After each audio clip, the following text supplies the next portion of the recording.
Good morning, good evening, whoever you are, wherever you are, whatever you might be doing. We wish to welcome you to the Silverlight Show. The Silverlight shines to illuminate that which lies hidden in darkness. For those of you joining in today, we welcome you in. It's October the 1st. It's a magical time of the year. No, not like that time in December, which is so heavily commercialized that we're getting merchandise for it put out in September now. I mean, we're not at Thanksgiving, we're not at Halloween. We've just barely made it over the border of summer and fall. And yet that winter holiday is making its appearance in stores. We're not here to talk about that today. We're here to talk about the month of October. October, in the Northern Hemisphere at least, has always been regarded as a very, how should we say this, numinous time. Numinous means holy, sacred. And it's been something that's gone back for generations, millennia, perhaps even before human beings were human. First of all, it's harvest time.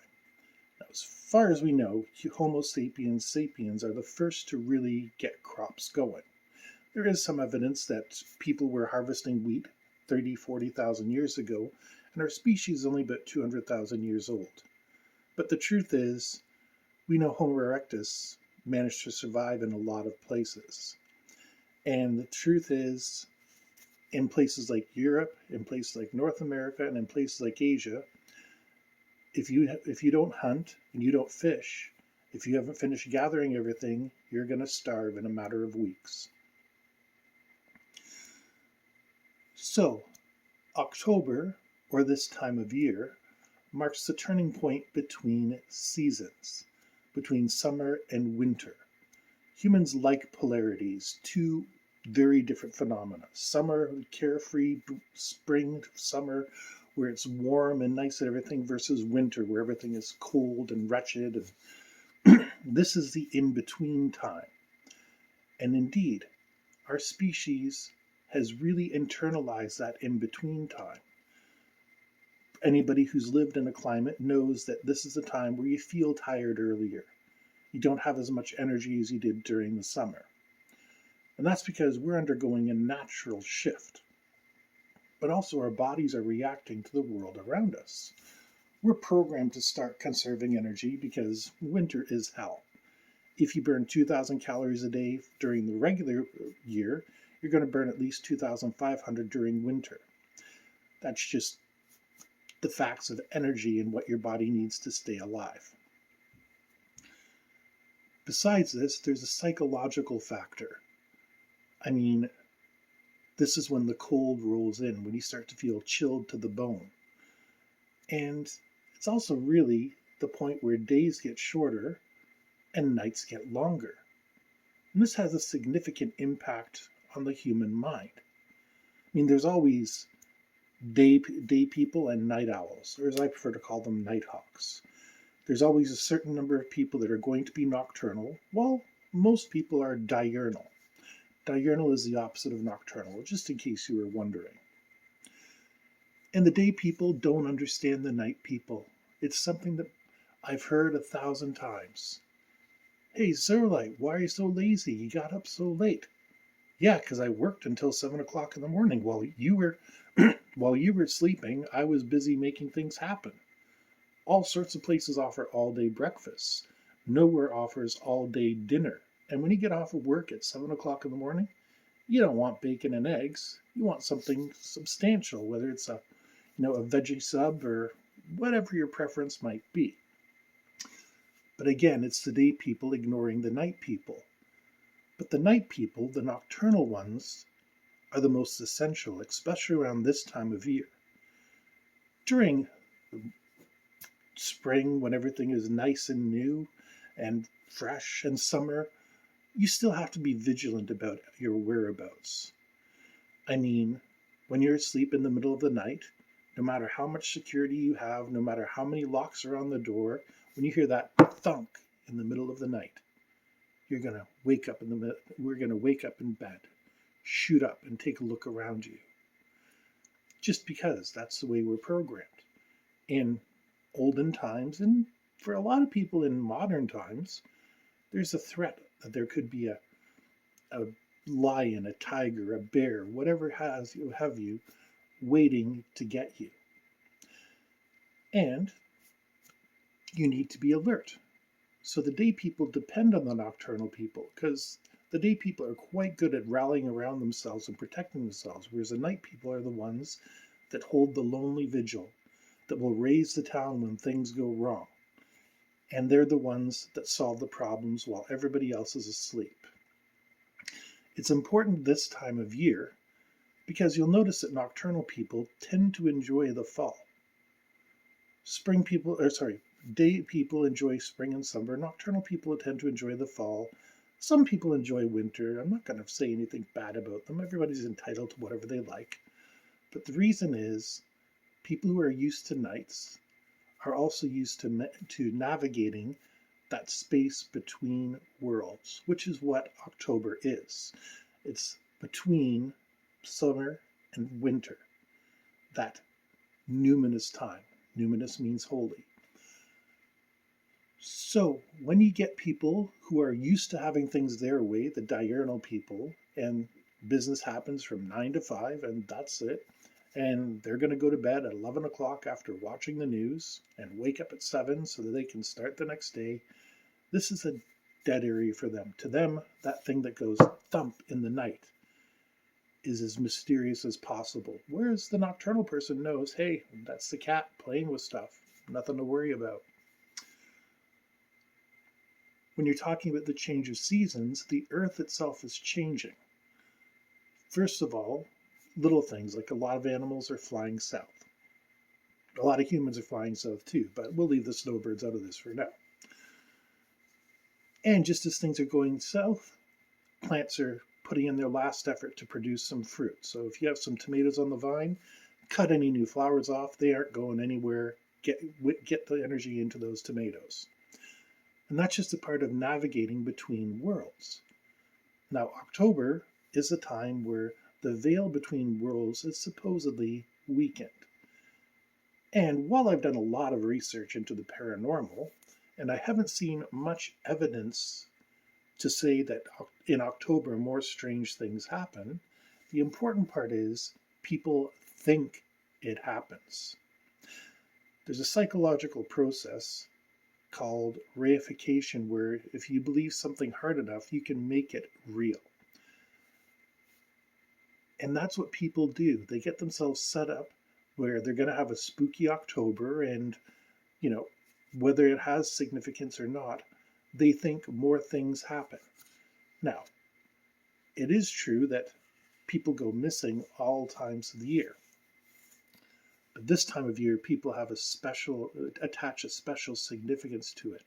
Oh, it must be UFOs, it must be fairies, it must be elves, it must be Sasquatch. And they start thinking about spooky stuff. Since Halloween is coming up, they start running all the horror movies because, of course, this is a time you're supposed to be afraid. But why are you supposed to be afraid? It's just winter coming. Depending on how old you are, you've done this dozens of times.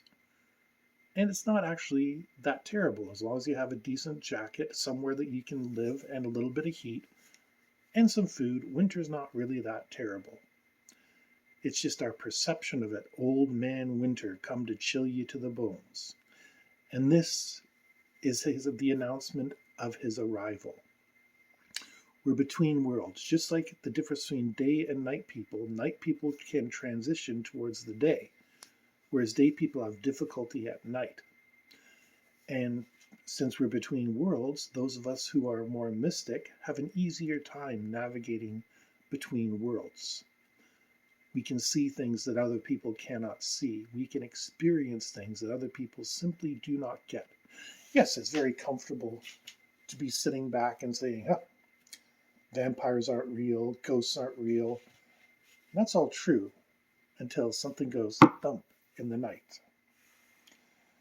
And it's amazing how many people start to change their beliefs. There's that old saying, no one's an atheist in a foxhole, which means when the bullets start flying, everybody starts praying. The same is kind of true in October. Nobody's a completely rational scientist in October. Now, as humans do, we've ritualized this event. We have our Halloween, we have our fall festival, and we make it into an event so that we can enjoy the fruits of our labors and come together before we start having to deal with preserved goods and whatever else we have over the winter. And it's our way of trying to chase the old man winter away before he finally gets here. That's fine, that's healthy, that's a good thing. But the thing is, people don't remember that year round. It's 1 or 2 days of the year, and then they let it go. But it's something that should be with us always. That idea of being between worlds, where the veil is not as thick as you think it might be. Because it isn't. The veil is never thin nor thick. We just set ourselves up to perceive it differently this time of year. And it gets started with the horror movie marathons and comic books coming out.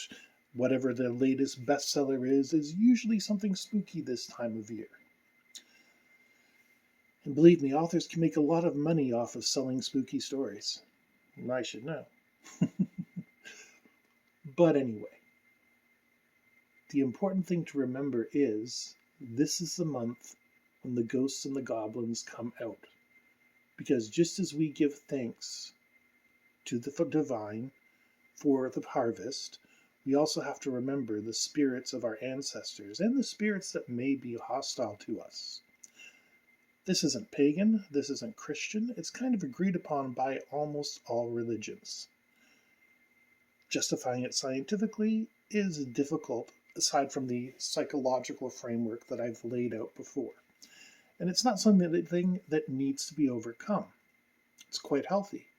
It teaches you to deal with the dark. It teaches you, from now on at 5 o'clock p.m., it's going to be dark. It teaches you valuable skills, like how to confront something that you don't know what it is. That thing that goes lunk in the night. Because that's what vampires and werewolves do to us. They're the unknown. They're the personifications of what we fear. Vampires with their appetite for blood, werewolves with their carnal desires. And it goes on and on with all the monsters that you can imagine. Ghosts, here for reasons we cannot even imagine. But we ignore them for 10, 11 months of the year. This is the time that they're allowed to enter our psyche. And I know not everybody likes horror movies. Not everybody likes to be afraid of the boogeyman or even think about the boogeyman. But the fact is, the boogeyman is out there. A lot of times, the most dangerous predator is another human being. Always something to worry about. Humans are the most dangerous predator. We put ourselves in a situation where other things are dangerous, but the thing we are scared of most is ourselves. Both our ability to cause physical harm and our ability to cause mental harm. Now, I don't have to physically hurt you, but I can still torture you if I know enough about you. If I know you're afraid of vampires, for example, I can implant the idea that there is a vampire coming to get you. It would take a long time to do it. It'd take a lot of manipulation. I'd probably have to have some accomplices, and I'd really need a motive because I'm not that kind of person. But the fact is, if the belief is there, you can play with it. And that's what science can do. It can show, there's a belief here. We can manipulate it. Whereas with the paranormal, the belief was there all along. It just facilitated it. Now, what I encourage everybody to do, take your time this month and think about those things, the things that are beyond your normal experience, whether that be the supernatural, whether that be politics, whether that be some people you haven't talked to in a while. Because this is one of the boundaries that every human must go through every year. You have your birthday, you have the changing of the seasons, and during that time, it's time to reflect. Think about things rationally. Is it worth it to continue your current behavior? And is it serving you well? Think about your mental health, your physical health, and what can you do to become better? Most people try to have New Year's resolutions and stuff like that, and they inevitably break them. So don't have a resolution, just think things through. This is your chance to go between worlds and come out a changed person. That's the advantage of being abducted, because the fairies and the aliens aren't necessarily going to give you an anal probe. A lot of times they're there to give you a revelation. I'll leave you with that to think about. Just think about everything during the next little bit. It's going to be dark more. You're going to be spending more time in the darkness, possibly by yourself, possibly in bed.